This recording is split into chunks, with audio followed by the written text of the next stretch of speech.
இன்றைக்கி நம்ம சட்டி மீன் குழம்பு தான் வைக்க போகிறோம். அதுக்கு முதல்ல நம்ம சட்டியை நல்லா எண்ணெய் ஊற்றி கடுகு போட்டு, கடுகு பொரிஞ்சோடனே வெங்காயம் போட்டு, வெங்காயம் வதங்கின பிறகு தக்காளி எடுத்து கொட்டிக்கோங்க.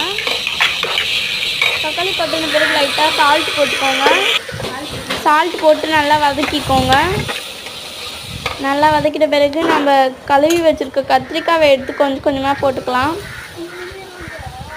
அந்த கத்திரிக்காவை போட்டு முடித்த பிறகு அந்த கத்திரிக்காவை நல்லா கிண்டி விட்டுக்கலாம். நல்லா கிண்டி விட்டுக்கோங்க. இப்போ நம்மளுக்கு கத்திரிக்காவும் லைட்டாக வதங்கி வந்துடுச்சு. அதுக்கப்புறமேட்டு புளி தண்ணியில் உப்பு போட்டு மிளகாத்தூள் போட்டு நல்லா கரைச்சி எடுத்து வச்சுக்கோங்க.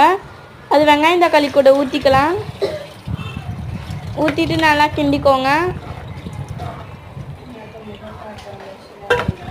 கிண்டின பிறகு உப்பு புளி காரம் செக் பண்ணிக்கோங்க. வெட்டி பாருங்க டேஸ்ட் எப்படி இருக்குதுன்னு. நல்லா கிண்டி விட்டுக்கலாம். இப்போ கிண்டி விட்டு மூடி போட்டுக்கலாம். கருவேப்பிலை ஃப்ரெஷ்ஷாக கழுவி எடுத்து வச்சுக்கலாம்.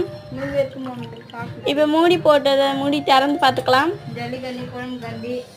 அதனால இப்போ நம்மளுக்கு கொதிச்சு வந்திருக்கு. நல்லா கிண்டி விட்டுக்கலாம்.